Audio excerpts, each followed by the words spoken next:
So, welcome everyone to another episode of the Full Potential Live Show. My name is Nick Wagner Sr., and I am really thrilled to be interviewing a real live rancher tonight. So, Rich Bradbury, welcome to the show, and thank you for joining. Yeah, thanks for having me. So, I was saying to Rich before the show that I was really excited to interview him because his profession of owning a ranch is dramatically different from any other person that I've interviewed. So I've interviewed a lot of entrepreneurs and small business owners like Rich, but I haven't interviewed anyone that owns his very own ranch. And when we were talking about it before, he was saying, how many hundreds of acres or thousands of acres that the ranch is, and I was just blown away by it. So I appreciate you joining us after a very long day of hard work. And especially during this time with COVID-19 and everything going on. So thanks for making time, and I'm really thrilled to jump into some questions to hear about what is life like on a ranch. How did you end up owning a ranch? You were in the oil and gas industry. How did you make that transition? So, if you don't mind, we'll start with if you could just give a brief introduction to yourself. Like if you met someone for the first time, and you were like, "Here's the 2-minute blurb about Rich," what would you say? Oh, I was raised in a one-room schoolhouse in southeastern Oregon in a little town called Plush, and it was a ranching community, a logging community, and I've gone to a whole bunch of different types of schools, a little bit of Catholic school, Jesuit in middle school, and a couple different colleges, but I actually started working when I was 19 for an emergency response company in Washington that did wildfires and hurricanes and Burning Man a couple times. So that was cool. And I worked for them for 14 years. But they actually hired me before I finished college. And I worked my way up from setting up tents with them to running their emergency response division.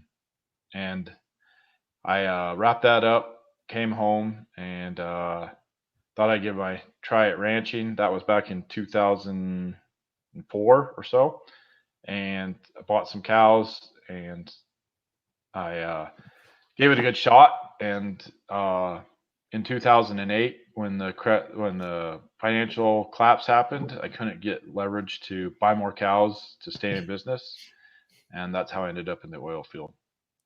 So let's go back to when you were a kid. You grew up in, it sounds like, a pretty small town, rural America. Was 76 people.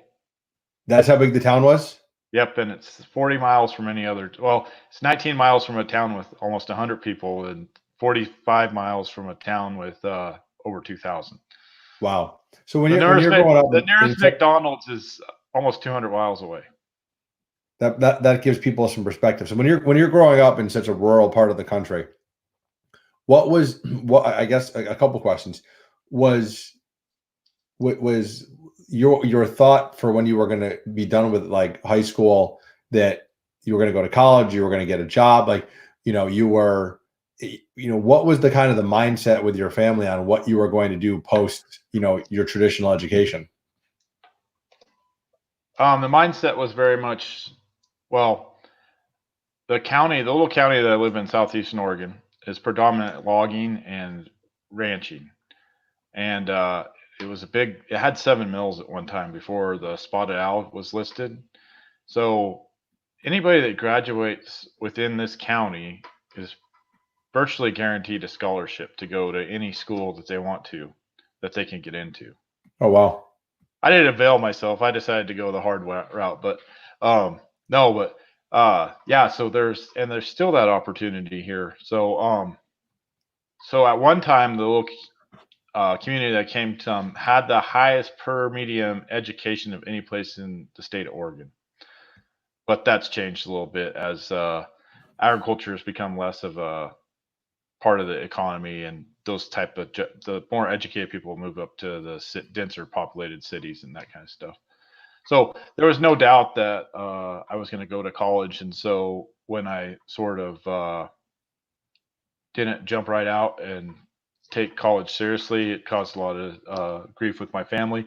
but I was able to experience some great opportunities by not going the traditional route. I did end up with a master's eventually, and so I actually had a grandmother that had a degree from both Oregon State and University of Oregon. Oh, very cool. Yeah, So when you were growing up, you mentioned before we were on the show, we were talking, and you mentioned that you grew up on a ranch yourself, like as a yes. kid. So I always ask people, so what was the first job you got paid for to do when you were a kid? I'm going to guess you probably worked on the ranch and didn't get paid for a very long time, starting I when you did. were really young. My mom used to tell me that she wouldn't pay me until I could drive. So as soon as I got licensed, I started getting day work money. So yeah, my first paid job was on a cowboy crew, and took care of all the cattle out on the. We run in these large allotments, and there it's a desert operation in southeastern Oregon. Is a lot like most of Nevada. So that's what I do in the summers, and that's what I get paid for. And it was so you grew up on your family's ranch. Was agriculture something that was always something that your family did, or was that something like since you were a little kid, or was that did that change as and kind of evolve as you grew up? The ranch itself has evolved, but the my grandfather on my mom's side, he made the transition from sheep to cattle, which was how my family got established in this part of Oregon. And then my dad, his father was what they call a ranch manager, and in the 60s and 70s, a lot of insurance companies and Fortune 500 companies owned huge ranches, and Hmm. his role was to manage those ranches. So it was sort of like a blue collar executive type position. He would take care. He was in charge of making sure all the cattle where they needed to be, accounting for them, running the cow crew, running the hay crew, and some of these ranches at the time in those days had up to 100 employees. Oh wow, I didn't realize that that's a big operation. Yeah, So when you were you knew you were gonna your family wanted you to go to college. You ended up not taking it as seriously as you probably should have, as you mentioned. And what was you said you went to work for a company that did a lot of like emergency type work. What was like how did you end up with that job? And what did you get to do at that job? Because you said you were there for what, like 14 years, and that was yeah, while you were in school. yeah. Um, I tried to do college and work. It was a summer job at first, and then the guy that I worked for, he was one of my early mentors. He and his business partner, and they had this is. I'll try and shorten this up, but they were the first people to come up with putting a shower on a truck and trailer, like a semi truck and trailer. Yep. So there'd be these mobile showers that were 14 to 16 stalls, and they really sort of made it when they went up to. They actually took the showers up to the Exxon Valdez when it ran into the shore of Alaska, Yeah. and they used the boilers in the showers to clean the oil off of the ducts. And at the time, they had 4 or 5 showers, and They had contracts with the federal government, and so they went to Exxon. They said, "Well, we got to go back to the Northwest because it's fire season, and the government wants us there for the firefighters for the fires." Exxon says, "You're not taking these showers." So they just wrote them a check for all those showers, and they had to come back and build a whole new fleet. But it was a big enough check to really set them and get them established. Oh So I ended wow. up working for these two guys, and the experience of working for them and what I learned about business from them Yeah. was amazing. And what they ended up doing is they sold that company to a company that also owned BlackRock, and it was this whole big thing. And I've done 2 hurricanes. I did Hurricane Ike down in Galveston, Texas, and I actually was in between jobs, and I went back and helped him with Hurricane Irma in Florida, and ran all the base camps in Key West. So it Wow. was sort of it was sort of fun to go back and jump in and help out. And but yeah, that was before I decided I was going to transition back to ranching full time. And that was and so I think a lot of people might not they might not equate, right? When you think of small business, like branching is a small business. You guys are technically a small business. So it sounds like you learned an immense amount from these two people that you worked for back with this, natural disaster company and kind of watch them grow their business and understand, it seems like it was a good learning experience for a lot of reasons. Yeah, not only did I get to help, but not only did I get to learn, I got to be involved and help. And that was the great thing. It wasn't like something I was passively watching. It was something I was Right. actively participating in. And then I can't not put a plug in. My parents are brilliant, and they've done some amazing things in the ranching industry that are sort of abnormal for what you'd take for a traditional rancher. So not only I have the influence of this other great career and my oil and gas, what I learned in oil and gas, but I also had these parents that are sort of revolutionaries as ranchers and really have pushed the paradigms of what the ranching business is. Oh, that's all. I mean, I love shout outs to people's parents because I think a lot of times your parents really influence like how you are as a human and how you grow up in your career. So I appreciate that.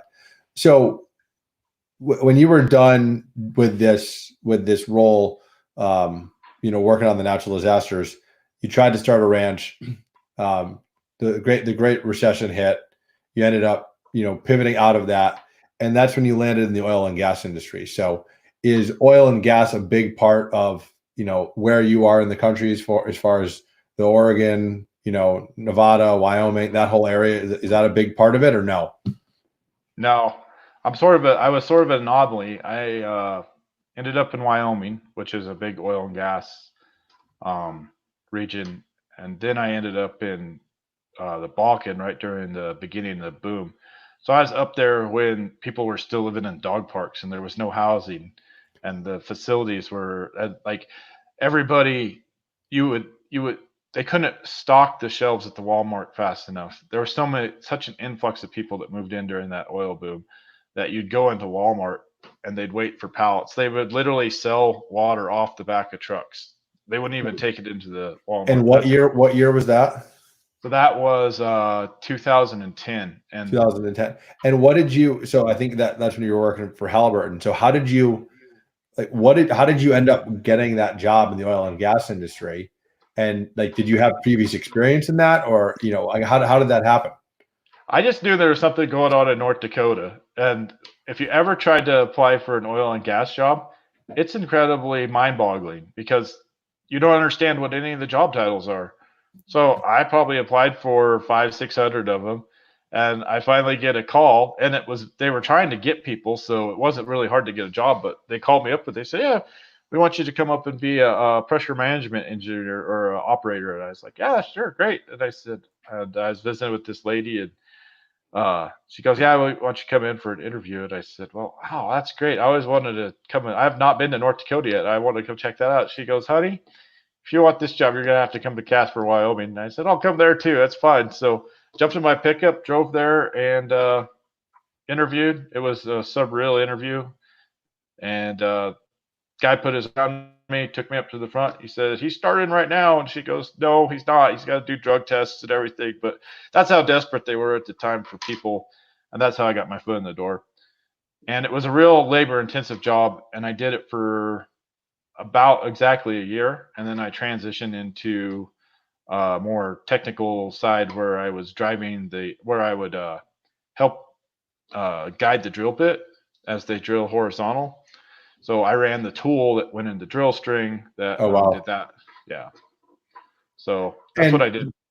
I think for a lot of people listening, a lot of my audience, they've probably never been on a ranch. They've probably never been in an active, oil and gas, type environment. How dangerous is working with oil and gas, like with the stuff that you were doing, right? So I mean, it sounds like you were fracking because you were going sideways, right? So I mean, how dangerous is this work, or is it pretty safe with all the different technology we have at this point? So fracking happens after the well's drilled, and I did do that for a year, and that's incredibly dangerous. But it's a very safety-minded culture. There's no culture like oil and gas culture as far as innovation, and most people would be surprised, but the technology it takes to run oil and gas is on par with any other technology in any other industry. Oh, I'm sure it is. Yeah, no, I can imagine. It's absolutely amazing, and the safety is just at any given day, I could expect at a minimum to go to 2 safety meetings. At a maximum, depending on how many rigs I was hitting at the time, I could be going to 4 to 5 safety meetings a day. Wow. And these aren't just like, these were seriously sit down in a enclosed area with a conference table and give a presentation. Never lasted less than half an hour. It was no joke, and everybody took it very seriously. Yeah. So you were really at the beginning of the oil, the U.S. domestic shale boom, right? Is basically what it was, out west. I like to tell people that when I started drilling oil wells in North Dakota, when I transitioned from frac to actual drilling the wells, it took us 45 days to complete one well. In 2013, I went to Russia. I came back, and it was down to about 14 days. When I left last April, it was down to 3 days, sometimes 72 hours to drill the same length of well that took 42 days to drill when I started. And is that simply because the technology has improved that dramatically? Yeah, and it's hard to be a rancher and then talk about oil, but because it's so important to the person that I am now, it's because of no other culture allows the people in the field to have no other business culture, very few, agriculture would be one of them, allows the guy on the ground, the person in the field, so much responsibility over the overall process. So really everything, all those advances, they came from engineers and they came from scientists, but it also came from listening to input from the guys on the ground and it's a real nice mixture of the blue collar guys and the professional scientists and technicians. And that's how the oil field is so successful. And a lot of people think there's many different reasons for oil field success, but it's really a lot about the culture and how an idea can come from the very bottom up if it's a good enough idea. No, I mean that is culture is one of those things. It's hard to explain to people unless you can actually live it. So I understand what you're trying to say and articulate, and the fact that they're willing to take ideas from anyone to improve and constantly innovate, I think kind of shows you, to your point earlier, how they really just love technology and they're trying to be as efficient as possible. So it sounds like you had a great experience working for the company around natural disasters. You learned a lot from there. You had a great experience in oil and gas. Sounds like you learned a lot of different things there as well. Because obviously you worked for some huge companies, while you were in the oil and gas, as you moved to a couple different companies. What made you decide to leave oil and gas and go back to ranching, back to your roots and start up a ranch? Like what was that big decision point that made you kind of make that switch? So I was always sort of able to keep a little nucleus of cattle around, and I have two sisters, and one of them runs one of my parents' operations in northern Nevada, and the other one runs part of the operation in Southern California. So between my parents and my sisters, they kept this little nucleus of cattle for me going when I couldn't find a way to do it. So that was gracious of them. But really, what happened is I got married in 2017, and my wife lived in Sacramento. So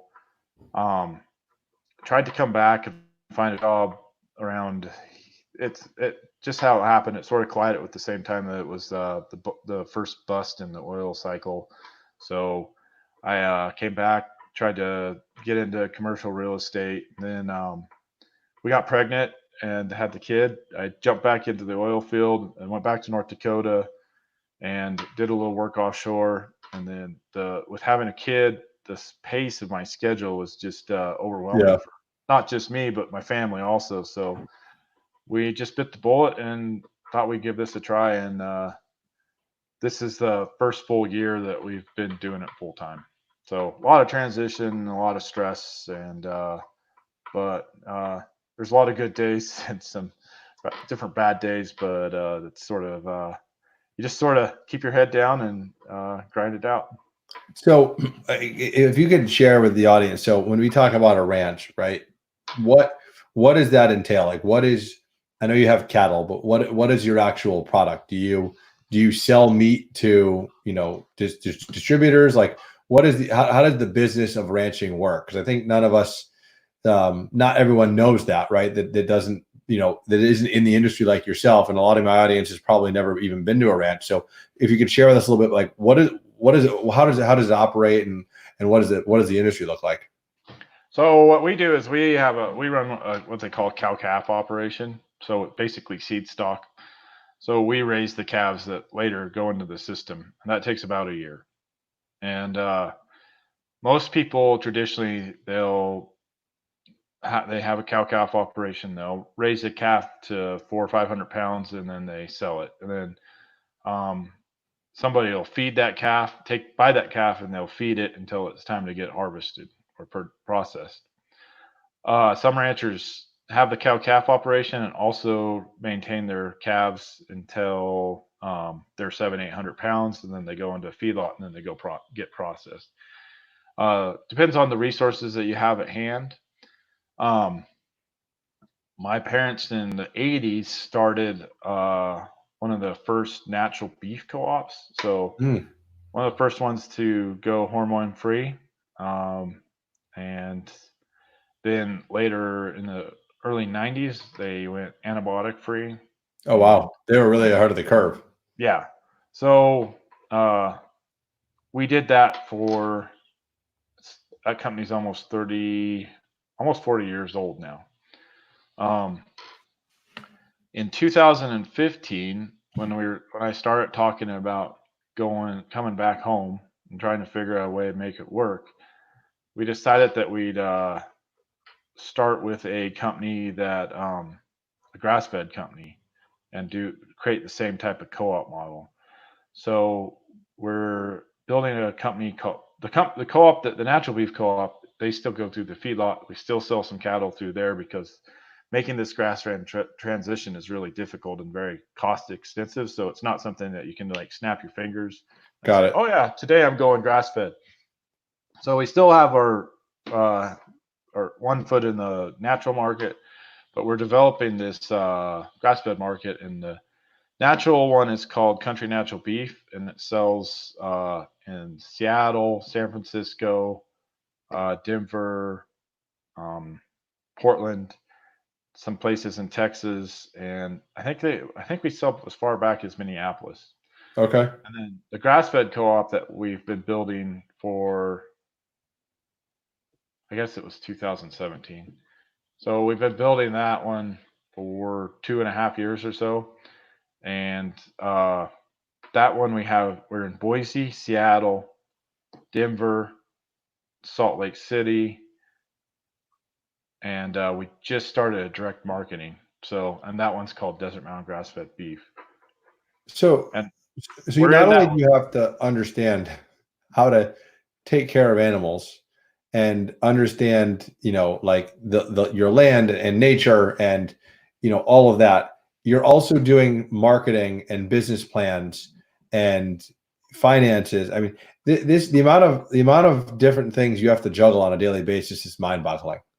Yeah, it's it's a, it, that's the struggle. And that's why a lot of people, so when people talk about grass fed or regenerative agriculture, that's another level of commitment that most people in agriculture don't want to take, because it's a giant pain, because you bring in this whole other level of the supply chain and a whole nother level of people that you bring in an interesting cast of characters that are your customers, that you have to um, keep happy. And so uh, it's an interesting experience, but it's very well worth it once you do it. It's just difficult for most ranchers to make that leap and to decide that And, that's the path they want to go.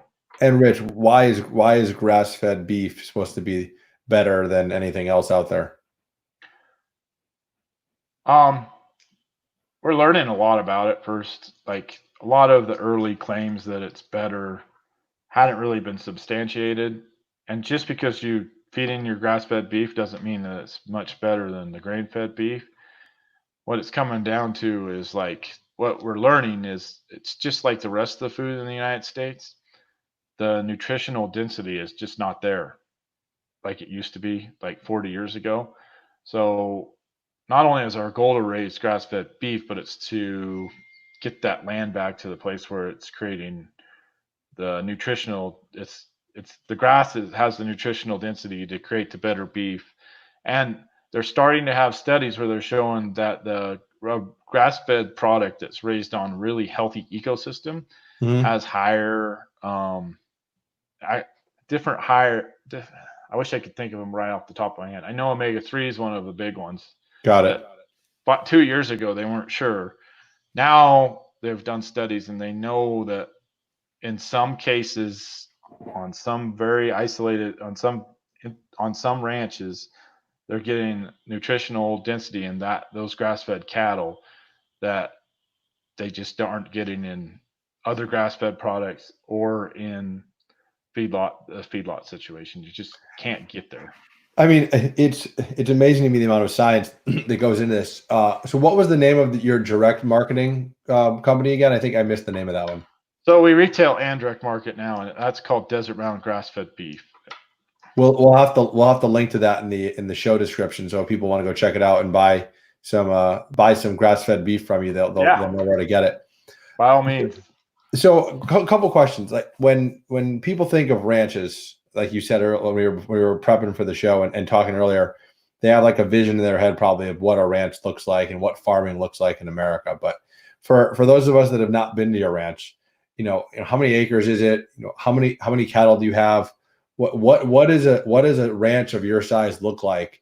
And what are some of the things you might do every day? Like it seems like there's a lot of juggling between the animals and the land and the science and the finances and the marketing. Yes, there's a lot of juggling. So before I left the oil field, I sort of start dipping my toe back in the ranching here in Oregon. So I partnered with a guy, and we started with. I think I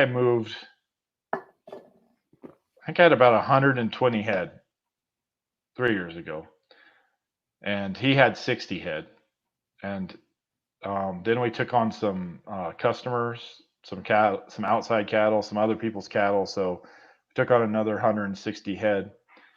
So we were running right around 350 head of cattle. So Wow. yeah, that was 3 years ago. We grew a little bit, and then we took on another guy's cattle just seasonally for the winter. That was another 100 and almost 200 head. And so pretty soon we were up to about 580 something, not year round. And then this year we took on about another 200 head. So we're right around 800 head now. Not all my cattle, a lot of outside cattle. That's a lot of animals. Yeah, so we have the ranch in Adel, which is the 1,200 acres I was telling you about. But we also have 120 head of cattle in Red Bluff, California, right now. That wintered down there. That we're doing a little experiment to see if the calves do better down there, and they'll be coming back here. We have just about a mile away. I have another 380 acre lease, and then in May I'll have another place for 300 head of cattle. Plus, we just put a bunch of cattle onto a desert permit. That's what we run in common with a bunch of our neighbors, and it's about 3,000 head of cattle total with everybody's cattle together. And it's this big desert operation, and it's about 450,000 acres. We have 2 full-time employees that manage those cattle and keep them on water and move them around so they aren't on water too long. Did you say 450,000 acres? Yeah, but you have to realize, like I said, it's a whole different situation. It's not like this grass. It's sagebrush, and the grass actually grows underneath the sagebrush, and there's only so much of it. And they have to travel every day to get water. So it's a total rangeland situation, and they're not all together in this big mass. And so like we'll start gathering them about September, and we won't have them all home until November. So it takes a long time to get them all pushed in, and yeah, the amount of acres that you have that you just rattled off is almost mind-boggling, because where I live here in Connecticut, I live on a half-acre lot, right? So Right. when I think of a half acre, and you just said 450,000 acres, and 1,200 acres, and I mean, I'd love to kind of see that in person, because I think for a lot of us in the United States, we've never seen open space of that size, right? I think that's the cool thing. So, And the interesting thing is it's all over. I mean, once you start getting, even in South Dakota and North Dakota, there's just fast tracks open space where there's nobody, and Texas. And I really found when I was traveling around the United States that it wasn't until you got to like Ohio that those vast spaces start to sort of turn it. You couldn't go very far before you saw a house and a light. And right. yeah, and I have to say I'm sort of breaking a I shoot for like radical transparency. So there's this old idea that you're never supposed to say how many acres you have, but I didn't know that. Yeah, it's like saying how much money you have, which is not actually the inverse is completely opposite, because like my partner and I both work another job on top of doing the ranch stuff, because A, we're trying to grow the cattle ranch, but B, it just it's really difficult for even this size of operation to support a couple families. So, but I tell people the acreage now because I think it's important, because not everybody has that tie back to the farm, the family farm. Right. And so they don't have any sense of the scale that it takes for agriculture. And even when you start talking about farms, there's guys that are farming 5,000 acres, 2,500 acres, and their wife still has to be a nurse at the hospital, because that's how tight the margins are in agriculture. Well, no, I mean, I think you make a good point. I think many Americans go to the grocery store and they pick up some beef from the the meat area in the freezer, and they don't think twice, right? They don't think back to, wow, there's this guy Rich in Oregon that has thousands of cows and hundreds of hundred thousands of acres that's making all this happen. So I agree with you. I think sharing the scale of what you're doing, I think, makes it a little bit more real for people. So Yeah. so what I mean, how often are you out with the animals in the fields, working outside versus marketing and doing finances and meeting with customers and clients and things like that? I probably, on a good week, I can be out there 4 days. Um, if like it's busy, I'll be out there as much as it takes. I probably spent a good most of November and December and part of January sorting cattle to send to the different programs and to market different ways. So I was there pretty intensively for most of that time. I mean, we shipped cattle. We weighed cattle on Christmas Eve for a sale that was going to happen in January. So we weighed and videoed them so that they could be sold in January on Right. Christmas Eve, because it's the only time that it would work. So, and I'm not saying, oh, poor me. It's not that situation. I mean, it took 2 or 3 hours out of my day, and I was back home with my family. But it's just, it's amazing how much you can do with just a couple hours a day of concentrated effort on a ranch, because cattle are pretty self-sufficient. It's not, there's a lot of other livestock that are not as hardy or not as independent, that require, like chickens. I do not have the capacity to raise chickens. I'm not that caring of a person that I'm there. I don't have to worry if my cattle's temperature is right at 76 degrees. I'm not going to overcook my cattle. They can survive into below zero weather. I mean, I get worried about them, make sure they go get ice. Their ice is chopped and everything, and make sure they're moving around. The calves are up. But yeah, an influx in 12 degrees in a chicken operation can be devastating. So, Interesting. yeah, I wouldn't have the mental. I think it's a lot like being a cook and a baker. If you're raising chickens or crops, you're a lot like a baker, because you have to do everything at a certain thing. If you're raising cattle, you're sort of like this wild playboy cook, so you don't have to worry. Or anyways, so yeah, The ranching side is a little bit more rebellious than what I'll make an important distinction about ranching. The word capital actually came from cattle because capital is something that is movable and makes you money, and you can trade. They're very liquid, so you can trade. You can convert a cow into cash quickly. That might not be the best deal, but you can. And the other thing is with my cattle, I can move them from where they're at. I can move them 300 miles down to Red Bluff, and then I can bring them back. If you're raising a farm, if you're on a farm and you're raising pigs or you're raising chickens, you can't just put them on a truck and move them to a better economic situation or a better feed situation.